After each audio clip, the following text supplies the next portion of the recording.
Good morning students. Class 12 का आज हम एक नया कविता लेकर आए हैं जिसका नाम है कविता के बहाने। इस कविता के बहाने पार्ट में कवि क्या कहना चाहते हैं, देखो यहाँ पर टोटल 12 पंक्तियों को लिखा हुआ है।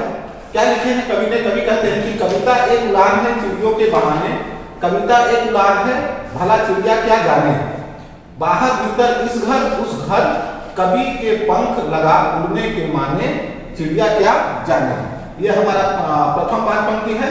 उसके बाद नेक्स्ट भी हमारा देखो क्या है, दूसरा यहाँ पर चिड़ियों के माध्यम से कविता को समझाने का प्रयास किया गया है, यहाँ पर फूलों के माध्यम से कविता को समझाने का प्रयास किया गया है। यहाँ पर क्या लिखे हैं कवि? कवि कहते हैं कविता एक खिलना है फूलों के बहाने, कविता का खिलना भला फूल क्या जाने, बाहर भीतर इस घर उस घर, बिना मुरझाए महकने को माने, फूल क्या जाने। ये दूसरा फूल के माध्यम से कविता को समझाने का प्रयास किया गया है। और तीसरा बच्चों के माध्यम से कविता को समझाने का प्रयास किया गया। मूल रूप से यह क्या है, एक कल्पना पर आधारित कविता है। इसमें कल्पना पर जोर दिया गया है, कल्पना के बारे में बताया गया है। चलो हम देख लेते हैं। आप लोग को यहाँ पर लिखा हुआ है, संपूर्ण कविता को मैं लिख दिया हूँ। आप अपने पाठ्य पुस्तक खोलकर हुई कविता को सामने रखकर देख सकते हो मैं जो कह रहा हूँ। देखो यहाँ पर क्या है, कवि कहते हैं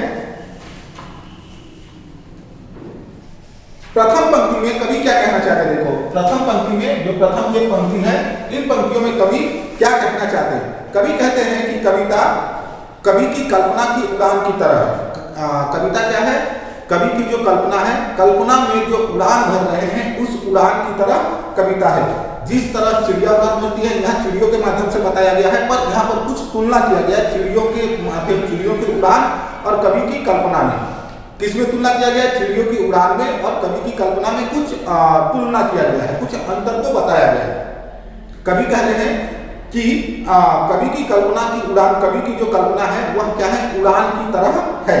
जिस तरह चिड़िया उड़ान भरती है या उड़ती है, लेकिन उसकी उड़ान की एक सीमा होती है। लेकिन चिड़िया की उड़ान की क्या होती है, एक सीमा होती है। चिड़िया एक सीमा तक ही उड़ सकती है, उसके ऊपर वह नहीं उड़ सकती।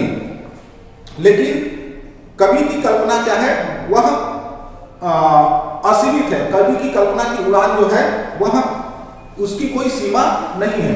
ठीक है, मैं एक बार फिर बोल दूं कि यहाँ पर चिड़ियों के उड़ान के माध्यम से कवि ने अपनी कल्पना की उड़ान की तुलना की है। कवि कहते हैं जिस तरह चिड़िया उड़ान भरती है, लेकिन चिड़ियों की उड़ान में क्या होती है, उनकी एक सीमा होती है, वह एक सीमा तक ही उड़ सकती है। लेकिन कवि की उड़ान की कोई निश्चित सीमा नहीं है। चिड़िया घर के अंदर बाहर उड़ती है, वह एक घर से दूसरे घर जाती है या उड़ती फिरती है, लेकिन चिड़िया उस तरह उड़ान नहीं भर सकती जिस तरह कविता भरती है। अर्थात कवि कहते हैं कि चिड़िया एक स्थान से दूसरे स्थान, एक घर से दूसरे घर, देखो यहाँ लिखा है बाहर भीतर, चिड़िया बाहर उड़ती है, भीतर उड़ती है, इस घर उड़ती है, उस घर, मतलब यहाँ से वहां वो उड़ती रहती है। लेकिन कवि चिड़िया में वह पंख नहीं लगा हुआ है जो पंख कविता में लगा हुआ है। अर्थात कवि की कल्पना में लगा हुआ है, क्योंकि कविता कल्पना से ही निर्माण होती है। कविता के निर्माण कवि की कल्पना के माध्यम से ही होता है, अतः उसकी कोई सीमा नहीं है। कविता के पंख लगा उड़ने को भला चिड़िया क्या जाने। जो पंख कविता में लगा हुआ है उस पंख को भला चिड़िया क्या जाने। चिड़िया के पास भी पंख है, पर जो कविता जिस पंख को लगाकर उड़ रहा है उस पंख को भला चिड़िया क्या जाने। अर्थात कवि कहते हैं कि कविता की उड़ान चिड़िया की उड़ान से बढ़कर है।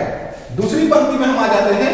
दूसरी पंक्ति में देखो क्या है, पहला में चिड़ियों के माध्यम से समझा है, दूसरे में फूलों के माध्यम से कवि समझा रहे हैं। क्या कह रहे हैं कि कवि की कल्पना फूलों की तरह खिलती है, लेकिन फूल के खिलने की एक निश्चित सीमा होता है।